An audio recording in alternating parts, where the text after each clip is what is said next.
Hi all, welcome to our channel digital trap tales. ఇప్పుడున్న జనరేషన్లో cyber crimes ఎక్కువగా జరుగుతున్నాయి. అలాంటిది ఒక సంఘటన నేను మీకు చెప్తాను. అనగనగా హైదరాబాద్ నగరంలో అందమైన అమ్మాయి. తన చర్మం మృదువుగా మెరుస్తూ ఉంటుంది మరియు పొడవాటి నల్లని కురులతో ఉంటుంది. అనుకున్నది సాధించాలి అని పట్టుదల గల అమ్మాయి. ఆమె ఒక గ్రాఫిక్ డిజైనర్ కావాలని కలలు కంటుంది.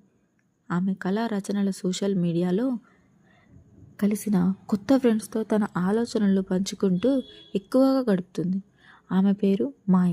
తన వయసు 18 సంవత్సరాలు. కొత్త స్నేహితులతో పరిచయం పెంచుకోవడం అలవాటుగా ఉన్న మాయ రవి అనే ఒక వ్యక్తి నుంచి మెసేజ్ వచ్చింది. అతని వయసు 28 సంవత్సరాలు. అతను ఈస్ట్ గోదావరి అబ్బాయి.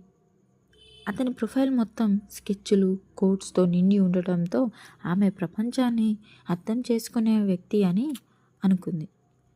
అతి తక్కువ సమయంలోనే వాళ్ళిద్దరూ ఆత్మీయ మిత్రులుగా మారారు. కొద్ది కాలంలోనే వారి పరిచయాలు లోతుగా మారాయి. రవి మాయ కళలు పొగుడుతూ ఆమె వ్యక్తిగత స్కెచ్లను పంచుకోవాలని ఒప్పించాడు. తర్వాత అతను ఆమె ఫోటోను అభ్యర్థించాడు. అతని మాటల ప్రకారం తన ప్రత్యేక చిత్రాన్ని సృష్టించాలనుకున్నాడని చెప్పాడు. అప్పుడు రవి నుంచి ఒక మెసేజ్. నేను నిన్ను స్కెచ్ చేయాలనుకుంటున్నాను, దయచేసి ఫోటో పంపించు అని ఒక మెసేజ్. మాయ తన గదిలో ఆమె ఫోటోను క్లిక్ చేయడానికి సంతోషంగా నవ్వుతూ పంపించింది. అంతే, ఇంకేముంది. ఒక్క వారం తర్వాత రవి కనబడలేదు. అతని ప్రొఫైల్ మాయమైపోయింది మరియు ఒక నకిలీ అకౌంట్ నుంచి మాయ యొక్క కళను పోస్ట్ చేయడం చూసి కళలో కన్నీళ్లు వస్తున్నాయి. అంతేకాక ఆమె ఫోటోను అభ్యంతరకరమైన మీమ్స్లు, చూడకూడని మీమ్స్లో పరుగు పోయేలా యూజ్ చేశారు. అప్పుడే మాయ నమ్మకానికి పెద్ద దెబ్బ తగిలింది.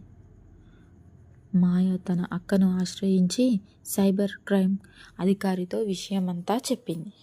అధికారులు నకిలీ అకౌంట్ అని ట్రాక్ చేశారు. అప్పుడే ఒక నోటిఫికేషన్ మోసగాడు ట్రాక్ చేయబడ్డాడు అని చూపిస్తుంది. రవి యొక్క అసలు కథ బయటపడింది. అతడు కళాకారులపై టార్గెట్ చేసే ఒక మోసగాడు అని వెలుగులోకి వచ్చింది. అప్పుడు మాయ తేలిక ఎమోషనల్ అవుతుంది. తీవ్రంగా బాధపడ్డప్పటికీ మాయ ఈ అనుభవం నుండి తెలివిగా బయటపడింది.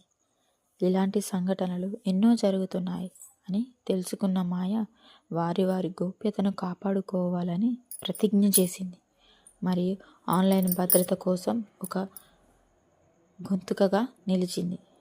ఇది మాయ కథ. ఇలాంటివి చాలా సిచ్యువేషన్స్ ఉన్నాయి, ఒకటే కాదు. హ్యాక్ చేసిన, మార్ఫింగ్ చేసిన, బ్లాక్మెయిల్ చేసిన, మీ బ్యాంకు నుంచి మనీ పోయినా దయచేసి 1930 నంబర్కి కాల్ చేసి కంప్లైంట్ రిజిస్టర్ చేసుకోండి. ధన్యవాదాలు. Thank you for watching. మీరు బాగుండాలి అని కోరుకుంటున్న మీ కావ్య డిజిటల్ ట్రాప్ టేల్స్.